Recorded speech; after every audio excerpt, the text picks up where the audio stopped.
Naples, Florida, where mud and horsepower go hand in hand. But today, instead of the swamp buggies on the mile of mud, it's the NMRO's finest who come calling. But for most, the visit will last but a mere 2 seconds.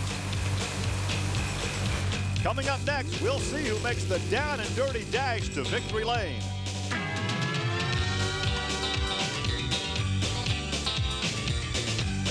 This is Trucks and Tractor Power, featuring the all-stars of the four-wheel and off-road Jamboree Suncoast Nationals. Welcome to Trucks and Tractor Power on the Nashville Network. Today we come to you from Florida Sports Park in Naples for the four-wheel and off-road Jamboree Suncoast Nationals. Hi everybody, I'm Gary Lee. The swamp buggies have been a tradition here in Naples for over 40 years. In fact, Diamond P has a long association. It was over a decade ago that we first televised swamp buggy racing here in Naples. But last year was the first year we came down here for mud racing. And if last year was any indication, this racing facility will offer up some memorable moments. And here with more on that is Army Armstrong. Well, Gary, as you well know, last year Naples, Florida brought out some of the wildest mud racing we've ever seen, some of the most different body styles we've ever seen in the sport. For an example, remember the little Chevrolet Blazer that came and ran so hard through the pit, he tried to turn it sideways to get stopped? It didn't work for him. He flipped it end over end. And then, of course, there was a young lady who started in the left lane in a 27 Ford Roadster, jumped out of that pit over into the right lane to go through the finish line. Not a good run for her. But one of the most surprising and most impressive runs I've ever seen in the sport came with one of the wildest El Caminos with two-wheel drive only. This guy literally pulled the feet out of the water and walked it out of the other end. The only problem there, he couldn't get it stopped in time. That's the kind of action I believe we're going to be seeing here today, Gary, from Naples, Florida. The sandy track is looking quick and fast. Great mud racing coming your way right now. If the twin mud pits look short, they are. Only 140 feet as compared to what we normally use, 180 feet. Our first matchup in the side-by-side singles format where the best overall time will win is Tommy Walker in the Budweiser Thunderbird. He's from Altamont Springs, Florida, up by Orlando. And he pulls alongside Mike Jones' Top Dog, the 23 Alter T with the 427 cubic inch nitrous-injected Chevy power plant. And earlier, Army took a look at this vehicle. Gary, the Jones brother mud racing team out of Titusville, Florida, have found out maybe what might be the secret to make them the top dog in the sport. And it's not really a secret. Every racer, one time or another, is going to find this out. Come with me on this. I'm going to show you. It's weight. Everybody knows the easiest way to make horsepower and the quickest way to make horsepower is to lose weight. They have lost 10 pounds of weight by adding aluminum wheels. These particular wheels manufactured in Kansas City by the Weld Wheel people. They're the same wheels the sprint car guys use to get them off a corner much quicker. They lost 10 pounds of weight there. But what I find interesting is that these tires came out there, DOT legal. They're regular highway tires, but in this sport you're allowed to cut out what you don't want. Each tire they've cut out about 25 pounds of weight. So you take the 25 pounds that they lose here, plus the weight they take off the wheel. Now this vehicle is carrying 140 pounds of less weight, and that makes instant horsepower. I say instant horsepower because you got to remember in mud racing, the sport's only 2.5 to 3 seconds long. So this is indeed competition in the cut tire class. Walker against Jones. Jones the far side, Walker the near lane. Both drivers lead the line good, a good smooth track, a good sandy shutdown area. We should see some quick times here today, Gary. Army will check the time for Walker first. That comes in at 2:69. 2:69 for Tommy Walker in the Budweiser Thunderbird. Now let's go back and take a look one more time as they come off the line. Once again, a single pass. They're racing against the clock and not each other. We'll get a time now on Mike Jones at 2:50. At 2:50 for Jones, he leads. Let's go down by the track and talk to Mike. A 2:50 first out of the box. You got to be tickled with that. Is it to your advantage to go early in this sport? Yeah, I believe it is. The track's nice and smooth. You don't have a lot of ruts to deal with, and it makes the run just a lot easier to run like that. Well, coming up next, there is a look at Tom Marsh in the Intruder. How many times have we seen Tom here on Trucks and Tractor Power out of Vandalia, Ohio, a suburb of Dayton? He's driven a long way to get down here, but in the other lane right next to him is the Florida boy himself. He'll be driving the Chevy Exchange vehicle. That'll be Tim Pitson out of Davie, Florida. like to do good, but remember, you only get one shot in this game. Marsh, if you were to see him on the street, Gary, I guarantee you think he was a high school basketball coach. He does not look like a mud racer, but he goes like one, doesn't he? Lays down a good run here. Let's check the time. A 2:62 for Tom Marsh. 2:62, not fast enough to knock off Mike Jones, and there's Tim's time of 2:82. So Tom Marsh will go second on the leaderboard behind Mike Jones, 2:50. Let's take a look again. Replay comes up. You know, you got to really love this sport when it only lasts 2.5 to 3 seconds. Well, once again, Tom Marsh second quick this afternoon, and he is down trackside with Army. A 2.6, but it seemed like something let go on the run. What happened? Well, it come off the line real good there, Army, and it was building speed, but then the head gasket let loose there, and it went down on the end. When something like that happens, can you just feel the bottom drop out of it? Oh, yeah, it's really pulling hard about that time when that happened, and you can really feel it. It's like somebody just shut the key off on it. Well, that will cost him perhaps a victory here this afternoon. We're coming back with more from Southern Florida. Welcome back to Florida Sports Park here in Naples as Ford Trucks present the Penda 4-Wheel and Off-Road Jamboree Suncoast Nationals, a part of the B.F. Goodrich Performance Series. I'm Gary Lee alongside Army Armstrong. Side-by-side mud racing continues now. Big Doug McClung, the Fat Cat, an 87 Monte Carlo with a big blow and alcohol Chevrolet. He will go up against the rear-engine dragster of Mike Atkins. Gary, I met Mike Atkins a few years ago. He has a whole different theory to this sport. He's based out of Orlando, Florida. He says he likes racing in Florida. There is a difference in the track. His car is set up for a sandy track. You say, what do you mean set up? He says that the rear engine is the way to go on the South Florida sandy tracks. He says where it's real heavy mud, it doesn't work that well. But the whole idea of the car in the far lane is to get the front wheels literally out of the water and really just go through a two-wheel drive. In racing, you call that walking it down the mud. Boy, he did. Whoa, yeah, he walked it all right. Hang on there as they both have trouble getting whoa. Let's check the time now. First, Mike Atkins. Look at that, a 2:48. Well, the theory works. Yeah, but Doug comes on strong, short wheelbase car. He goes third quick with a 2:54. That was a good, strong side-by-side run, Gary Lee. Well, let's take a look at it again then. Two different theories. Rear motor car on the right side, short wheelbase front motor car on the left side, and they both go awfully quick, Gary. Once again, the rear drive only is able to lift the front wheels and walk it through. Let's go down and talk to Mike Atkins. Mike, a good, quick time for you. Think that'll hold up? I hope so, Army. It's a little early in the race. Track looks real good. Hopefully it's going to stick in there. I'm sure hoping so. Anyway, we're looking forward for it. Well, Gary, one of the interesting things we were talking earlier about wheel combinations and tire combinations, I want you to notice the cut that he has on his tire. He's probably got less cleats, this area right here, that gets the bite than any vehicle here. But boy, it sure does go quick that way. Back to you, Gary. His theory seems to be working as we take a look at Snoot. Here's Buddy Curley. A member of the 2-Second Club, the 1916 Dodge. And don't forget that Buddy owns a barbecue restaurant in Welcome, North Carolina. I wonder if he delivers. Gary, if he does, I'll guarantee you, it's quick delivery. He's going to be going up against the Virginia driver, Paul Wisniewski, out of Virginia Beach, will be in the other lane. Remember, these guys both have come a long way. Just for about a 2.5 to 3 second shot, you got to go quicker than that 2:48 to do it. The barbecue bandit in the lane closest to us. Well, yeah, remember they're going against the clock. Virginia is the lovers is in the other lane. Let's get both states a push. Whoa, I was look at that shot. All Chrysler. Chrysler horsepower and Chrysler body. Let's see what kind of time we have here.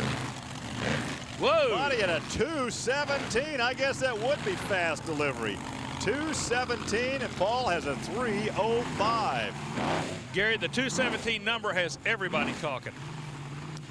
Look once again at the replay, and look at that hole shot that he got. Oh, he cut a great line. Let's go down now and talk to Buddy Curley.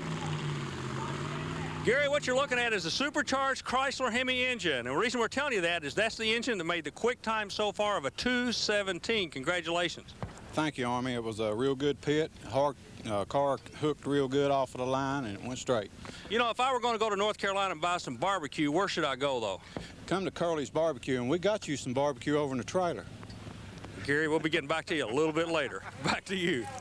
Now, Army, don't be eating that barbecue. You want to stay light on your feet. And speaking of light on your feet, here is Bill Oldenwald with the Chevy. 511 cubic inch Chevy nitrous injected power plant. And earlier, Army took a look at how mud racing machines like Lightfoot try to quicken the pace. Gary, we're looking at an aluminum racing wheel. And earlier in the show, we told you how important saving weight was in the sport. We explained that this particular wheel combination will save you about 10 pounds. 10 pounds off each corner is a lot of weight, but these guys have figured another way to save 2 more pounds per corner, and that is by going to not aluminum but a carbon fiber wheel. So you might say that high-tech space technology has definitely found its way into the mud. Back to you, Gary. But high-tech also costs money as we take a look at Little Beaver, and that is a modified Jeep. Don Cooper comes in from Fort Myers, Florida. That's the custom chassis with the 502 cubic inch glowing alcohol Chevy. Little Beaver starts the stage. We look for, there is the nose of Lightfoot. Once again, the time to beat at 2:17. Look at the hole Lightfoot is rolling himself into. Now, that's one thing about the sport. Whoa! You have to go in the ruts of the man in front of you. Lightfoot, when he left the line, actually looked like he jumped in reverse. What kind of time we have on Cooper? Well, 2:52 on Don Cooper, but obviously some engine problems in Bill's Lightfoot. Well, you hate to be a crewman and have to walk out there and dig one of those racers out of the mud. Buddy Curley continues to lead here in Naples at 2:17. Mike Atkins in the Stinger Dragster is second at 2:48. Mike Jones, top dog, at 2:50. Gary, what you're going to see here is not the New Orleans blues. This is the South Florida blues right here. Yes, he's waiting to be pulled out of the mud as we'll come back for more mud racing in Naples, Florida. Stay with us.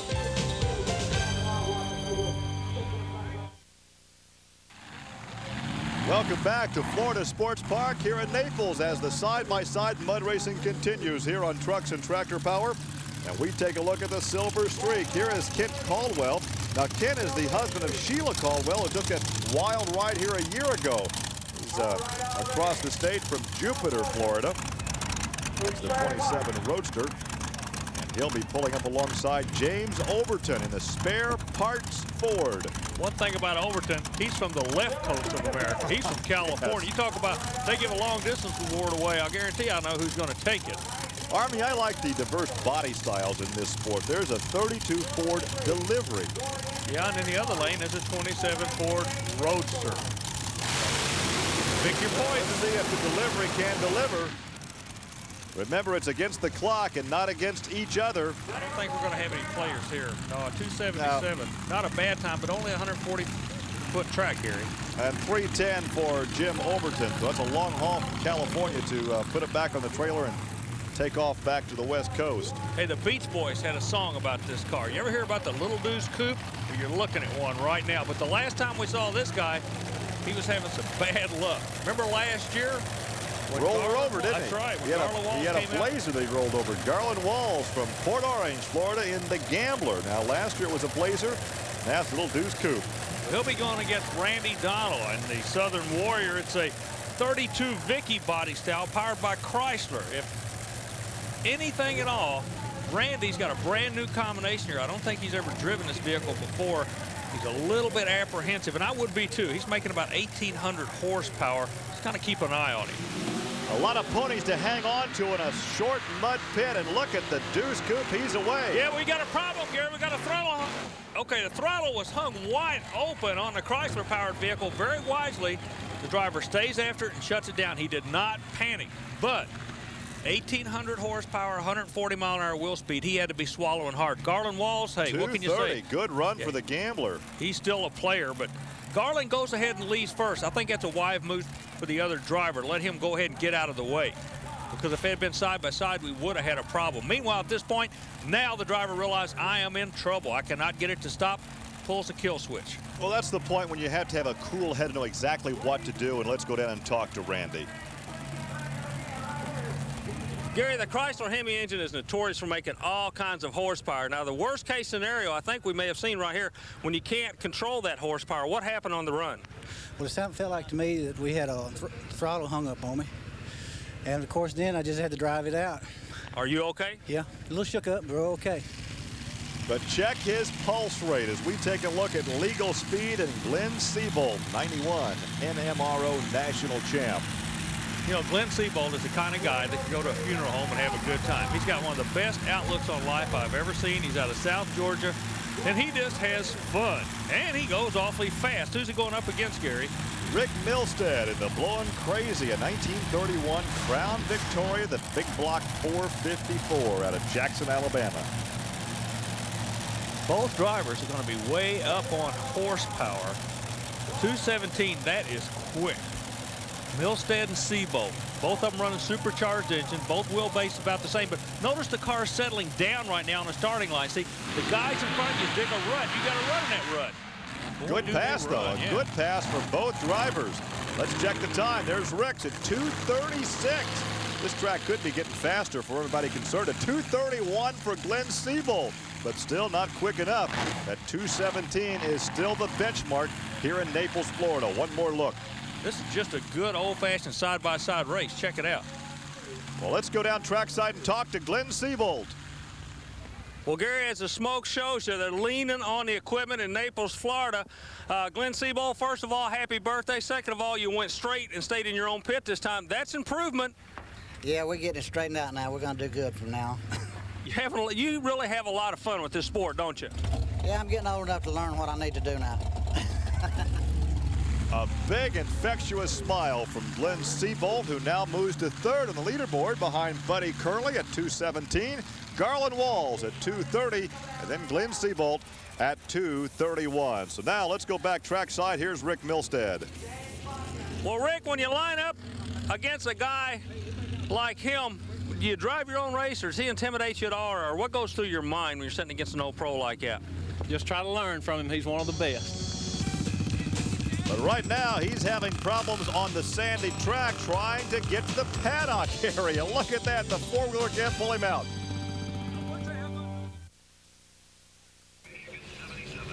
Welcome back to Florida Sports Park in Naples, where Ford Trucks present the Penda four-wheel and off-road Jamboree Suncoast Nationals, a part of the BF Goodrich Performance Series. These jamborees offer a host of activities for the truck lover as well as the entire family. And to find out more, call or write the Special Events Promotion Company. Well, as we draw towards the end of today's competition, it will be Jimmy Botkins Jr. in the Exciter 2, a big block nitrous-powered Jeep. Now, earlier in today's competition, Jimmy's dad, James Sr., turned in an impressive 2.89 run. This is earlier today. Botkins against Johnson. The right-hand lane, a good run for the senior Botkins. I wonder if he'll take any information back and give it to his son that would help him go quicker. Well, the Andretti clan did that when Mario and Michael were racing together, so I'm sure father and son can pass along some information. We also look at William Austin out of West Palm Beach, Florida, in Obsession. Now, he's running a bigger body. Okay, a little bit weight advantage would have to go to the far lane. Remember to running the clock, though. Yeah. Quickest way to make horsepower and lose weight. All right, we'll check the time as we come down to the last of our competitors here this afternoon. A 2.71 for Jimmy Jr. and for Bill a 3.27. Yeah, but a 3.27 for a full-body vehicle is not a bad time at all. All these guys are running quick down here, Gary. Well, it looks like the track may be getting faster as the day wears on. As we take a look now at our final competitor, he'll be catching a single, and that will be Al Stebbins in Rapid Transit, a 23 Roadster with the big block blowing Chevy power plant. This is one of the bad boys of the sport right here. I really enjoy watching this guy run. He attacks the track. But again, you notice how the vehicles have to settle in the 4 low spots. Each tire is setting down about 4 or 5 inches right now. He lifts it, he carries it down the lane. What a run for Al Stebbins. Let's check. Look at that. He does it. The last one out is the quick one at 2:11. Al Stebbins will be our victor here in Naples, Florida. 2:11.11. Pulled a feet out of the water. You could hear that alcohol engine just wailing on the other end. Look at this. Just picked him. Two-wheel drive, Gary. 211 and two-wheel drive. To the bank. Incredible. As we talk, perhaps the track was getting faster as the day was to wear on. And Al Stebbins takes the victory at a 2:11 in the final pass of the afternoon. Buddy Curley drops to second at 2:17, and Garland Walls takes third in the Gambler at 2:30. Let's go talk to our victor. Here's Al. Well, Gary, as you well know, any win is a good win, but Al, winning one in your own home state, that's got to make you feel great. Makes me feel terrific, Army. We do a lot of traveling. The competition's real good anymore. A number of people could win it at any given time, but when you win at home, that's the best. Well, you know, Gary, we find it kind of interesting because one of the things that all the drivers are bringing out to it with these traveling pros from all over the country, the Florida boys get to keep all the big money in the Sunshine State. Back to you, Gary. Well, Army, of course, we do our share of traveling, and we certainly enjoy coming down to the Sunshine State. We offer our congratulations to Al Stebbins on a great drive. He studied the track, knew he was last in line, and went to the head of the class in less than 3 seconds, Gary. Save the best for last. So for Army Armstrong, I'm Gary Lee. We'll see you next week on Trucks and Tractor Power. Now here's news and exciting video release from Diamond P Sports.